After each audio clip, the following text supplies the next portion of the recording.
Assalamualaikum warahmatullahi wabarakatuh. Perkenalkan, nama saya Laras Mirsi Fadina dengan NIM akhir 096 S1 Keperawatan kelas C. Jadi di sini saya ingin membuat tugas, yaitu tugas membaca buku pengantar filsafat epistemologi. Di sini yang pertama ada pengantarnya dulu, sumber pengetahuan, rasionalisme, empirisme, dan sintesis Kantian. Kita semua memiliki banyak hal yang terjadi dalam pikiran kita, seperti keyakinan, hasrat, harapan, mimpi, gambar imajiner, pengetahuan, cinta, dan benci, untuk menyebutkan beberapa. Pernahkah Anda mempertimbangkan sumbernya? Bagaimana semua itu bisa menjadi bagian dari proses berpikir? Bagaimana semua itu menjadi ide dalam pikiran kita? Beberapa filsuf mengaitkan sumber ide kita dengan indera, termasuk indera batin seperti emosi dan 5 indera luar seperti penglihatan, penciuman, pendengaran, pengecapan, dan sentuhan. Kita mungkin merasakan dunia secara langsung atau tidak langsung melalui pikiran orang lain.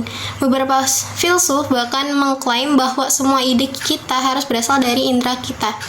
Klaim ini menyatakan bahwa masing-masing dari kita dilahirkan dengan pikiran yang seperti tabula rasa, atau bahasa Latin untuk batu tulisan kosong atau kertas kosong, yang di atasnya tidak ada apapun yang tertulis dan kita dapat mengisinya melalui pengalaman saat kita terpapar oleh dunia. Pengetahuan yang bergantung pada pengalaman atau yang muncul setelah pengalaman disebut a posteriori, atau bahasa Latin untuk dari yang terakhir. Karena pengetahuan a posteriori bersifat empiris atau berdasarkan pengamatan atau pengalaman, maka pandangan ini disebut empirisme.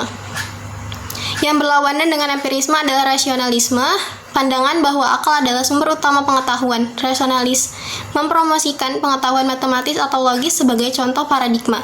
Pengetahuan seperti itu menurut mereka dapat ditangkap melalui akal semata tanpa melibatkan indera secara langsung. Mereka berpendapat bahwa pengetahuan yang diakses melalui penalaran bersifat abadi, yaitu ia ada dan tidak berubah sepanjang masa lalu, sekarang, dan masa depan. Misalnya 2 tambah 3 tetap 5. Kaum rasionalis terkesan dengan kepastian dan kejelasan pengetahuan yang diberikan oleh penalaran, dan mereka berpendapat bahwa metode ini juga harus diterapkan untuk memperoleh pengetahuan tentang dunia. Bukti indera harus sesuai dengan kebenaran akal, tetapi bukti indera itu bukan prasyarat untuk memperoleh kebenaran. Pengetahuan yang tidak bergantung pada atau mendahului pengamatan dan pengalaman disebut a priori, atau bahasa Latin untuk dari yang pertama. Rasionalis berpendapat bahwa akal adalah dasar dari pengetahuan a priori, tetapi dari mana kita pada akhirnya mendapatkan ide-ide yang menjadi dasar akal jika bukan dari pengamatan atau pengalaman? Rasionalis cenderung menyukai innatisme, keyakinan bahwa kita dilahirkan dengan ide-ide tertentu yang sudah ada dalam pikiran kita, artinya ide itu merupakan bawaan dalam diri kita. Di antara contoh-contohnya adalah prinsip matematika atau logika, pemahaman moral, dan konsep Tuhan. Meskipun kaum innatis mengklaim bahwa ide-ide seperti itu ada dalam diri kita sejak lahir, ini tidak menjamin kesadaran langsung kita akan kehadirannya.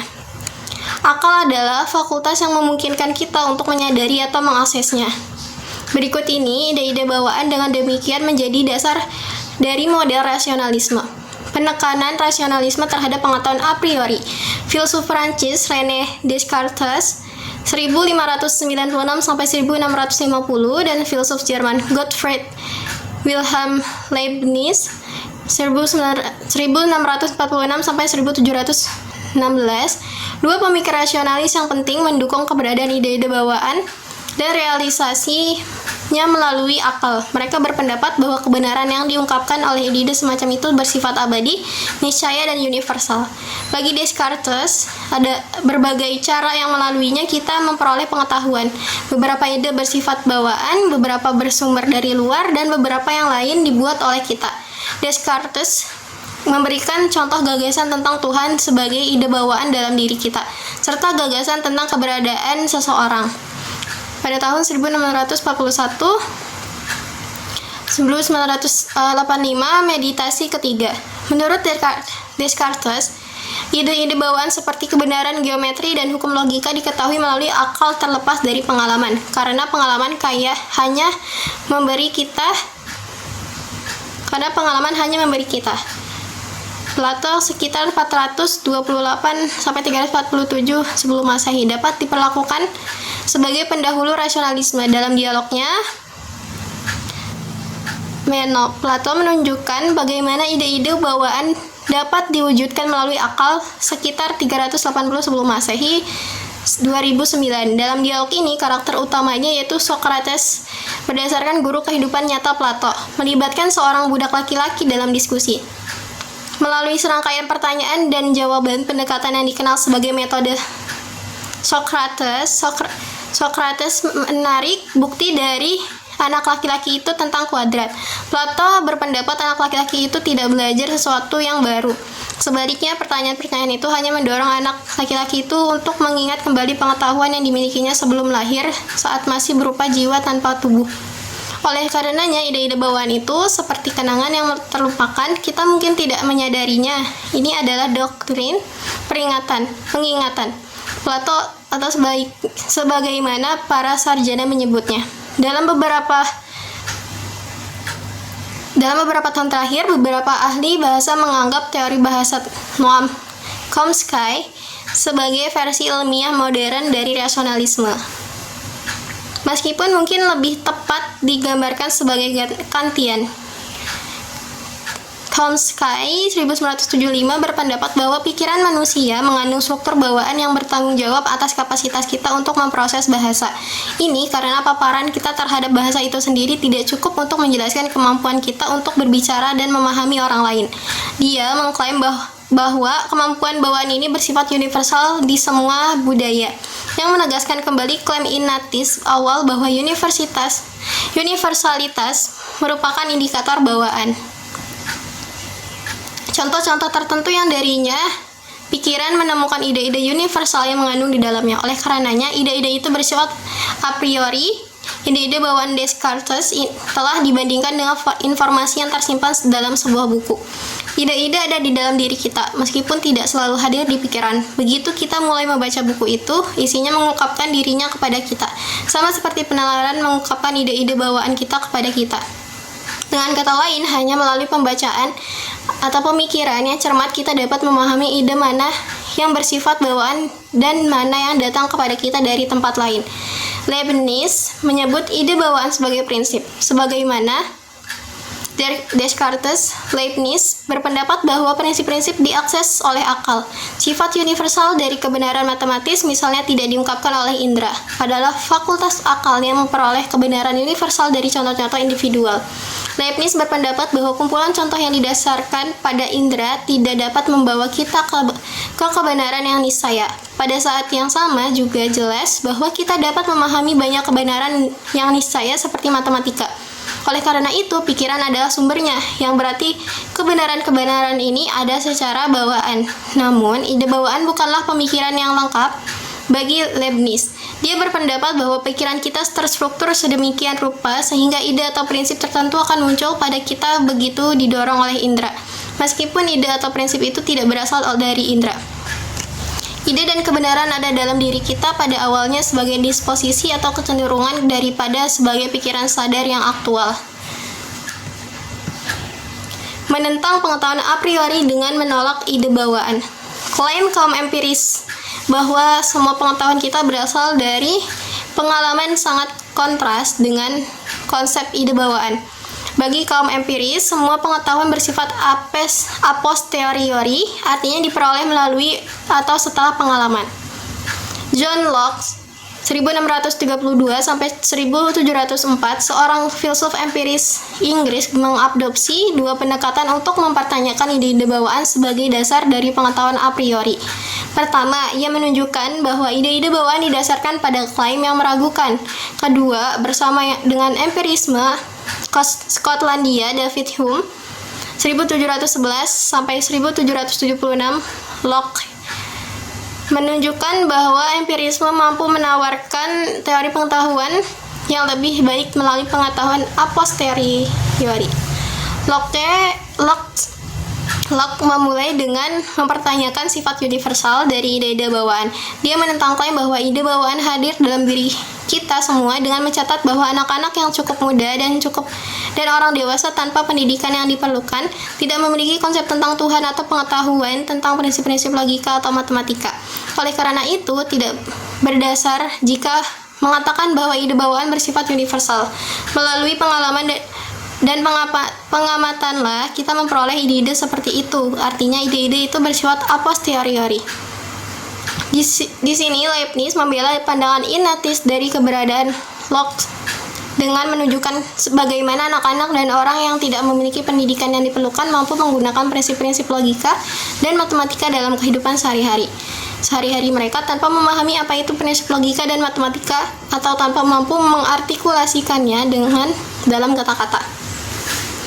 Seorang anak, untuk menggunakan contoh saya sendiri, tahu tanpa kebingungan bahwa dia tidak bisa duduk di pangkuan kedua orang tuanya pada saat yang bersamaan. Demikian pula, mereka yang tidak belajar matematika secara formal masih dapat mengetahui bahwa dua ladang jagung berbentuk segitiga yang berdekatan yang dipisahkan oleh pagar di sisi terpanjangnya dapat membuat satu ladang jagung persegi dengan menghapus pagar yang memisahkannya. Terbukti, seperti yang dikatakan Leibniz, prinsip umum logika dan matematika adalah bawaan, tetapi ini tidak berarti bahwa semua ide bawaan diterima secara universal. Ada kemungkinan bahwa kita semua memiliki ide bawaan, namun beberapa dari kita tidak menyadarinya. Locke lebih lanjut berpendapat, bagaimanapun tidak ada apapun di dalam pikiran yang tidak disadarinya. Memiliki ide bawaan tanpa menyadarinya bukanlah posisi yang layak bagi Locke. Sebuah ide harus dialami atau dipikirkan terlebih dahulu. Bagaimana lagi ia bisa ada di dalam pikiran? Pada titik ini, Leibniz tidak setuju dengan Locke adalah kemungkinan untuk memiliki banyak ide dalam pikiran tanpa kita menyadarinya. Misalnya, Anda menyerap lagu yang diputar di pasar tanpa menyadarinya secara sadar. Lagu itu tidak mudah diakses atau transparan dalam pikiran Anda, karena Anda tidak dapat mengingatnya. Namun, ia mungkin dapat dikenali setelah mendengarnya lagi. Jadi, ia pasti sudah ada di dalam Anda di suatu tempat dalam arti tertentu. Demikian pula, ide bawaan bisa ada di pikiran Anda tanpa Anda sadari. Kita dilahirkan dengan fasilitas untuk mewujudkan ide-ide bawaan ketika kondisi yang menguntungkan diperoleh di kemudian hari. Seperti ide-ide keindahan, keadilan, dan kebenaran matematis. Jawaban Locke adalah realisasi ide atau kapasitas dalam situasi yang tepat berlaku untuk semua ide, bukan hanya ide yang konon bawaan. Dia menantang innatis untuk menghasilkan kriteria untuk membedakan ide bawaan dari yang bukan bawaan. Leibniz menanggapi dengan kriteria seperti berikut. Ide bawaan itu bersifat niscaya, atau ia pasti benar, tidak dapat salah. Sedangkan ide non-bawaan hanya bersifat kontingan, atau mungkin benar, mungkin salah. Kita dapat membedakan kebenaran niscaya dan karenanya abadi menurut pandangan Leibniz dari kebenaran yang bergantung pada berbagai fakta. Penekanan empirisme terhadap pengetahuan a posteriori. Locke mengklaim untuk menunjukkan bagaimana pikiran yang seperti tabula rasa saat lahir memperoleh pengetahuan. Bagi para empiris, pengalaman semata melengkapi pikiran kita dengan ide-ide sederhana yang merupakan elemen dasar pengetahuan. Setelah ditunjukkan bahwa semua ide dapat berasal dari pengalaman, akan berlebihan untuk menambahkan ide bawaan. Jadi, apakah pengetahuan a posteriori membuat kita menolak pengetahuan a priori? Mari kita cari tahu. Bagi Locke, pengetahuan berdasarkan pengalaman itu mudah dipahami. Dia meminta kita untuk menganggap bahwa kita memiliki ide bawaan tentang warna dan bahwa kita juga dapat melihat warna dengan mata kita. Dalam hal ini, karena kita tidak perlu bergantung pada keduanya, maka kita cukup mengandalkan indera kita, karena lebih mudah dan sederhana untuk memahami pengetahuan yang diperoleh dari pengalaman indera daripada pengetahuan yang berasal dari beberapa sumber yang tidak kita sadari.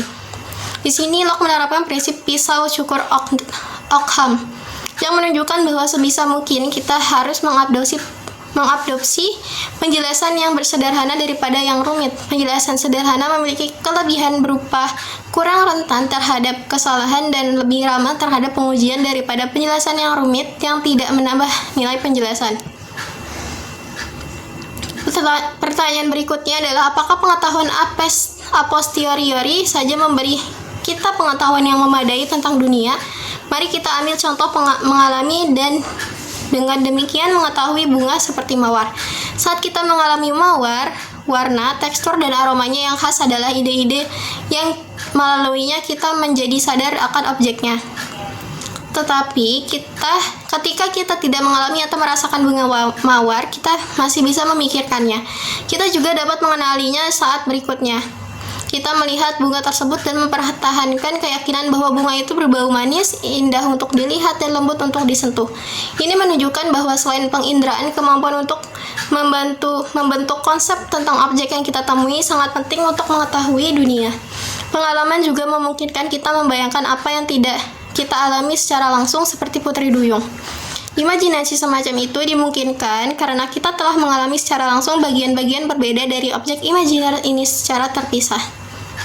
Menggabungkan pengalaman-pengalaman ini dalam pikiran dengan cara yang teratur menghasilkan objek yang dibayangkan. Seandainya kita belum pernah mengalami dan dengan demikian belum pernah membentuk konsep ikan dan wanita secara terpisah sebelumnya, kita tidak akan dapat membayangkan Putri Duyung saat ini.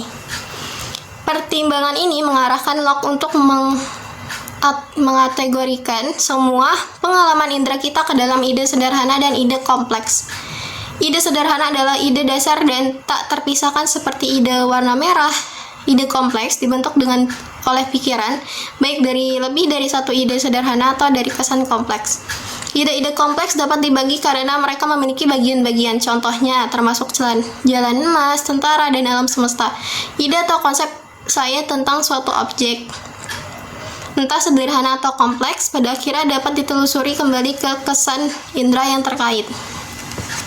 Hume, filsuf empiris penting lainnya, menulis tentang ide sebagai salinan dari kesan.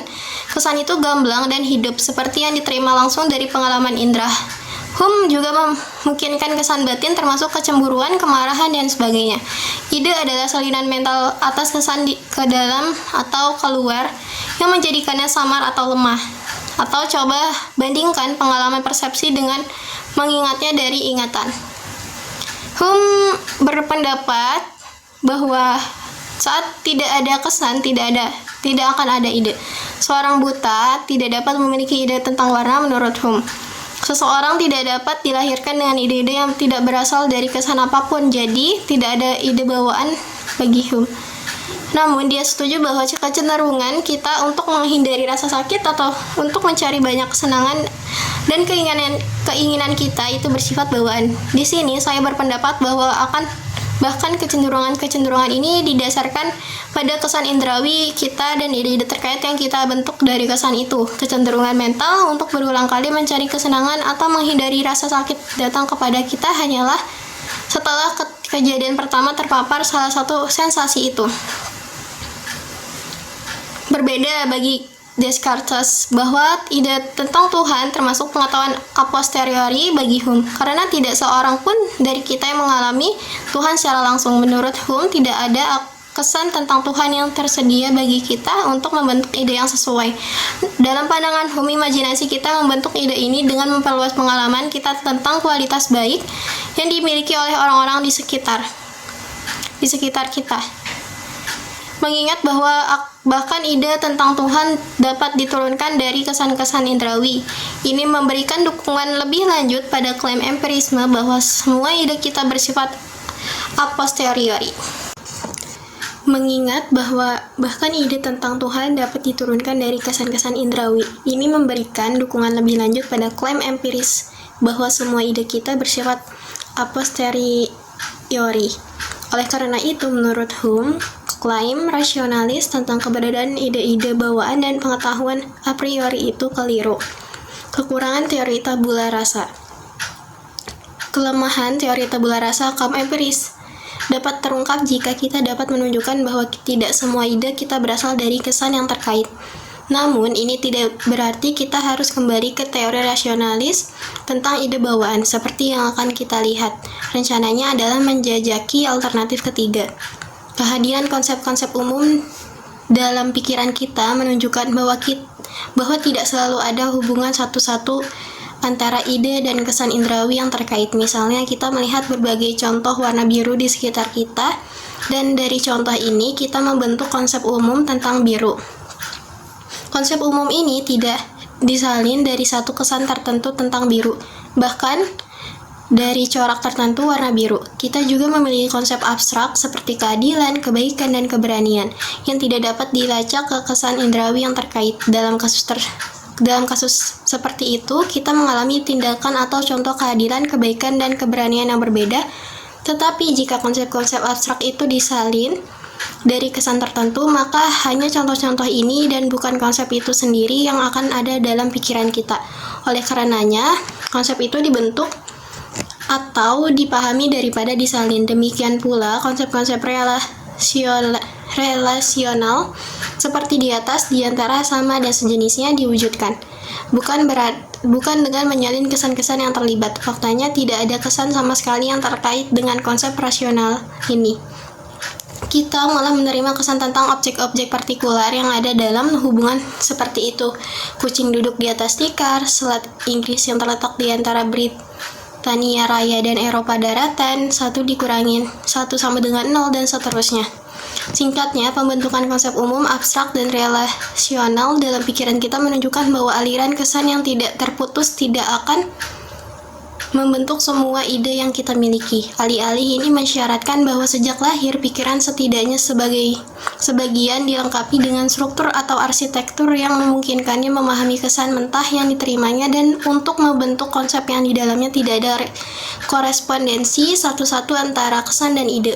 Ini menantang keaslian tabula rasa. Ini membawa kita ke tahap perlu menemukan alternatif ketiga yang sangat diperlukan, yang dapat memfasilitasi pengetahuan yang lebih lengkap tentang dunia.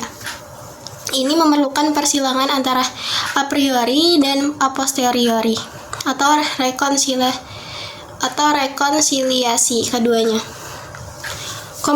Kombinasi konsep dan objek persepsi, kesegaran dan sifat langsung sensasi, kesan, dan persepsi membuatnya pasti.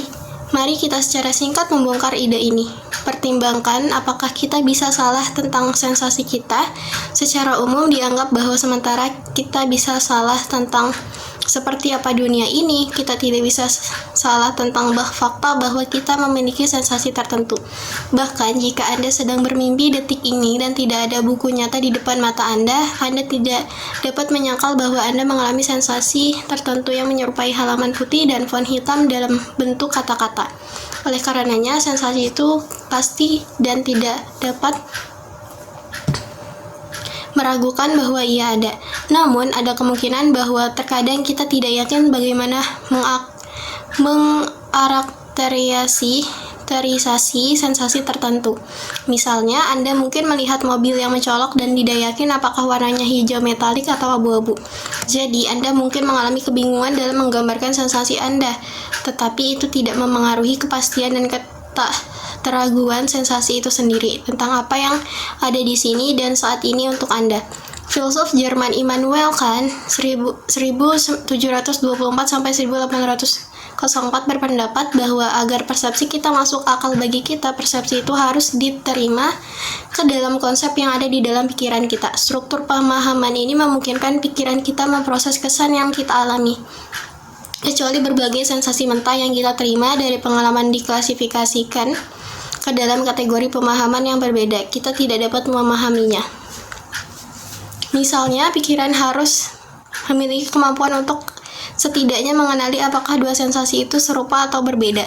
Tanpa kemampuan ini, kita tidak dapat memahami pengalaman atau pertimbangkan bahwa kita juga melihat bahwa objek berada dalam ruang dan waktu, berada dalam hubungan sebab akibat, dan termasuk dalam kategori kesatuan pluralitas, afirmasi, negasi, partikular, universal, dan sejenisnya. Di sini sekali lagi kita tidak mampu memahami pengalaman apapun yang tidak diproses melalui kategori-kategori ini. Kant berpendapat, oleh karena itu, ruang, waktu, sebab, akibat, kuantitas, kualitas, dan sejenisnya dipresentasikan kepada kita dalam struktur atau konsep bawaan yang sesuai dengan pikiran kita sebelum pengalaman. Menurut Kant, kategori-kategori ini bersifat transendental, dalam arti bahwa mereka menjembatani kesenjangan antara pikiran dan dunia. Mereka adalah struktur jembatan atau konsep tersembunyi yang menempati papan tulis kosong dan membentuk cara kita memikirkan dan mengalami dunia. Tentu saja konsep-konsep ini juga membutuhkan masukan atau input atau objek persepsi, objek kesadaran langsung yang disampaikan oleh kepada kita dalam pengalaman persepsi melalui indera.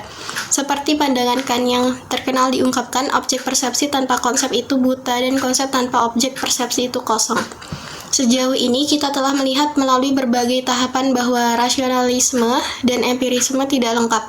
Idealisme transendental Kant, demikian pandangannya, disebut mencapai keseimbangan, mendamaikan kedua aliran tersebut. Dia menggabungkan masukan sensorik dan konsep bawaan menjadi satu kesatuan tentang bagaimana kita memahami dunia.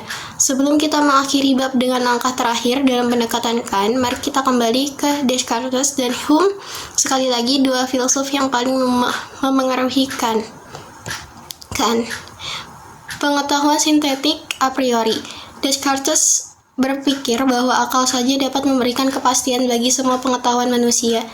Intuisi dan deduksi adalah alat yang melaluinya fakultas akal beroperasi. Intuisi adalah kapasitas untuk melihat ke dalam dan memahami objek intelektual kebenaran dasar. Sebagai seorang ahli geometri, Descartes berpikir bahwa deduksi atau jenis penalaran yang kebenaran kesimpulannya dijamin oleh kebenaran premisnya harus digunakan untuk memperoleh pengetahuan tentang dunia, dimulai dengan masukan ide-ide yang jelas dan terpilah-pilah. Karena intuisi dipisahkan dari bukti indrawi, kebenaran yang terbentang dapat diketahui secara a priori. Hasilnya adalah bahwa pengetahuan substansial tentang dunia dapat diperoleh secara a priori. Menurut Hume, ada dua cara yang di dalamnya penalaran bertujuan untuk mendapatkan pengetahuan tentang dunia melalui hubungan ide-ide dan melalui materi fakta. Bagian 4. Hume berpikir bahwa metode deduksi membangun hubungan di antara ide-ide yang telah kita peroleh melalui pengalaman, atau misalnya, seorang ibu adalah orang tua wanita. Hubungan ide-ide ini adalah jenis kebenaran yang kita temukan dalam logika dan matematika, misalnya proposisi bahwa lingkaran itu bulat. Mereka itu benar menurut definisinya. Kebenaran seperti itu bersifat niscaya atau pasti, atau penyangkalan atasnya mengarah pada kontradiksi. Mereka juga dikenal secara a priori karena mereka tidak bergantung pada bagaimana dunia ini ada. Karena alasan ini, hubungan ide dan deduksi tidak menghasilkan pengetahuan baru yang substantif tentang dunia. Pengetahuan yang mereka berikan sudah dipahami oleh kita, seperti yang ditujukan oleh contoh di atas. Bahkan jika pemahaman kita hanya tersirat dalam premis-premis argumen deduktif yang kesimpulannya membuatnya eksplisit. Materi fakta bagi Hume didasarkan pada pengamatan dan pengalaman. Beberapa di antaranya adalah generalisasi yang diperoleh dengan induksi atas contoh-contoh tertentu. Kebenaran induksi tidak pasti. Ia paling mentok hanya mungkin karena ia bergantung pada bagaimana dunia ini ada. Misalnya, sejauh ini kita memiliki pengalaman tentang panas dari api. Tetapi kita tidak dapat memastikan bahwa ini juga akan terjadi besok, atau mungkin kita tiba-tiba akan merasakan sensasi lain seperti dingin dari api. Kita berharap bahwa masa depan akan menyerupai masa lalu, tetapi kita tidak dapat memastikannya. Materi fakta memberi kita kebenaran a posteriori yang secara kontingent, benar, atau penyangkalan atasnya dapat dipahami tanpa kontradiksi. Karena materi fakta tidak benar menurut definisi, ia menambahkan informasi baru yang substantif ke pengalaman kita yang telah ada, tidak seperti hubungan ide-ide. Sebagai seorang rasionalis pada awalnya, kan dipengaruhi oleh pembagian pengetahuan yang dibuat oleh Hume ini. Hanya kombinasi akal dan pengalaman yang dapat memberi kita pengetahuan yang memadai menurut Kant. Dia mulai dengan memberikan penjelasan tentang hubungan ide yang dia sebut sebagai kebenaran analitik.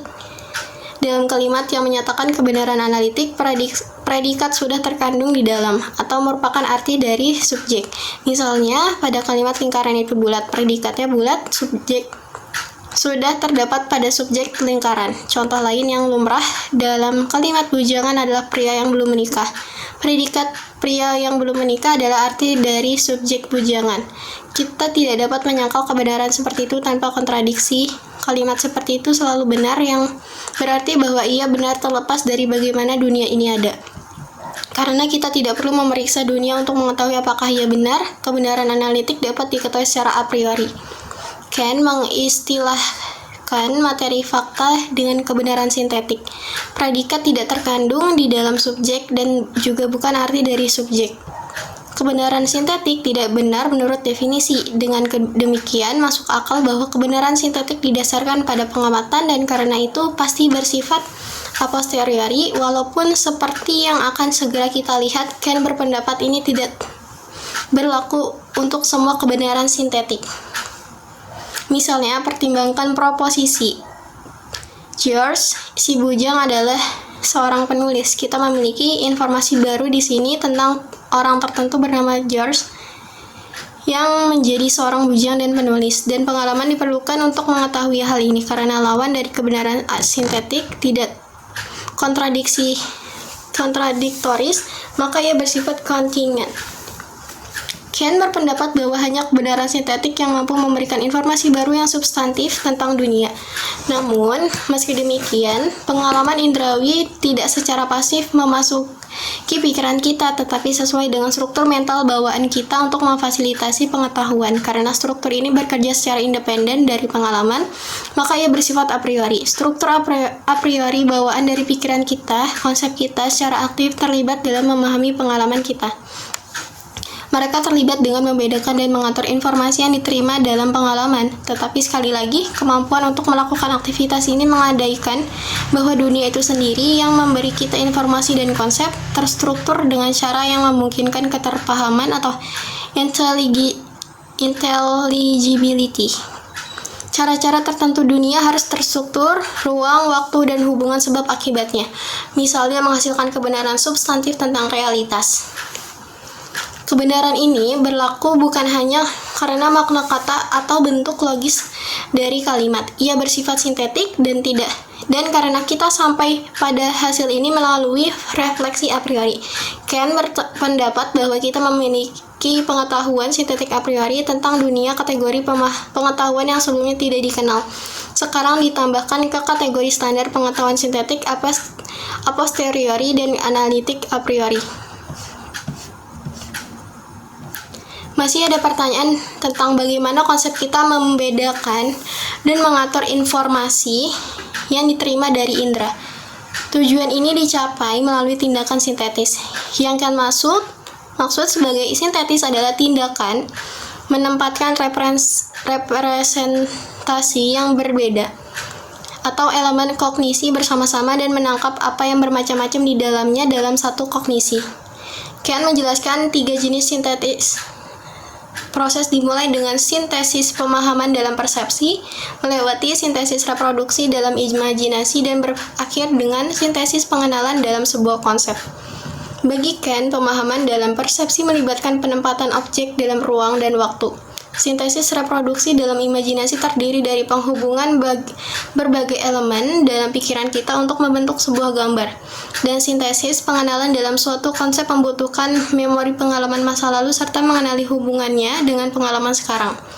Dengan mengakui bahwa pengalaman masa lalu dan masa kini mengacu pada objek yang sama, kita membentuk konsep tentangnya. Mengenali sesuatu sebagai suatu kesatuan objek di bawah suatu konsep berarti melekatkan makna pada persepsi. Keterikatan makna inilah yang disebut dengan Ken sebagai apersepsi. Apersepsi adalah titik persatuan diri dan dunia bagi Ken. Kemungkinan apersepsi membutuhkan 2 jenis kesatuan. Pertama, berbagai data yang diterima dalam pengalaman itu sendiri harus mempresentasikan subjek yang sama yang memungkinkan data untuk digabung dan disatukan.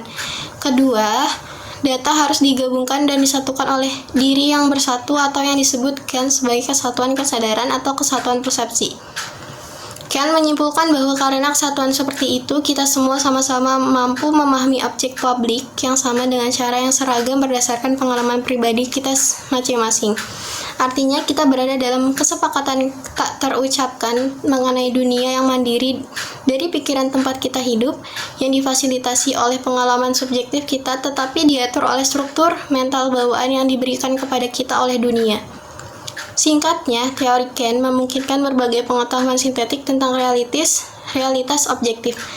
Sebagai kesimpulan, dengan mempertimbangkan perdebatan antara rasional dan empiris yang berpuncak pada sintesis Kant, bab ini telah menjelaskan masalah bagaimana kita mencapai pengetahuan substantif.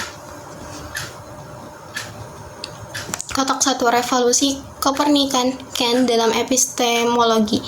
Dalam Critique of Reason-nya, Kant merangkum epistemologinya dengan menarik analogi revolusi Kopernikus atau pergeseran astronomi dari model alam semesta geosentris ke heliosentris yang dinamai dengan mengacu pada nama Nicolaus Copernicus 1473–1543. Matematikawan dan astronom Polandia abad ke-16. Sampai sekarang diasumsikan bahwa semua kognisi kita harus sesuai dengan objek, tetapi semua upaya untuk menemukan sesuatu tentang objek secara a priori melalui konsep-konsep yang akan memperluas kognisi kita dalam asumsi ini tidak menghasilkan apa-apa. Oleh karena itu, mari kita coba sekali apakah kita tidak melangkah lebih maju terkait masalah metafisika dengan mengasumsikan bahwa objek harus sesuai dengan kognisi kita yang akan lebih sesuai dengan kemungkinan yang diminta dari kognisi secara a priori. Priori di atas, yaitu untuk menetapkan sesuatu tentang objek sebelum diberikan kepada kita. Ini akan seperti pemikiran pertama Copernicus yang saat ini dia tidak membuat kemajuan yang baik dalam penjelasan tentang gerakan langit jika dia berasumsi bahwa seluruh benda langit berputar mengelilingi pengamat. Mencoba untuk melihat apakah mungkin dia tidak akan lebih berhasil jika dia membuat pengamat berputar dan membiarkan bintang-bintang diam. Secara dalam metafisika, kita dapat mencoba dengan cara yang sama mengenai intuisi objek. Jika intuisi harus sesuai dengan konstitusi objek, maka saya tidak tahu bagaimana kita dapat mengetahui apapun tentang objek secara a priori, tetapi jika objek sebagai objek indera sesuai dengan konstitusi fakultas intuisi kita, maka saya dapat merepresentasikan kemungkinan ini dengan sangat baik untuk diri saya sendiri. Namun, karena saya tidak bisa berhenti dengan intuisi ini, jika intuisi ini ingin menjadi kognisi, tetapi kita harus merujuknya sebagai representasi untuk sesuatu sebagai objeknya dan menentukan objek ini melaluinya. Saya dapat mengasumsikan entah bahwa konsep yang melalui saya membawa penentuan ini juga sesuai dengan objek, dan kemudian saya sekali lagi dalam kesulitan yang sama tentang bagaimana saya bisa tahu apapun tentang objek itu secara a priori, atau saya berasumsi bahwa objek atau hal yang sama, yaitu pengalaman yang di dalamnya objek itu dapat dikenali atau sebagai objek yang diberikan. Itu sesuai dengan konsep-konsep tersebut. Dalam hal ini, saya segera melihat jalan keluar yang lebih mudah dari kesulitan. Karena pengalaman itu sendiri adalah semacam kognisi yang membutuhkan pemahaman yang aturannya harus saya asumsikan pada dalam diri saya sebelum objek apapun diberikan kepada saya. Karenanya bersifat a priori, yaitu aturan yang diekspresikan dalam konsep secara a priori yang dengannya semua objek pengalaman harus sesuai dan dengannya semua objek itu harus setuju. Pertanyaan-pertanyaan untuk direnungkan. Mengingat asumsi bahwa proposisi di bawah ini diketahui benar, beri label masing-masing pertanyaan, masing-masing sebagai analitik atau sintetik, niscaya atau kontingan, dan a priori atau a posteriori. Jika ada yang bisa diperdebatkan, nyatakan pendapat Anda dan jelaskan alasan Anda.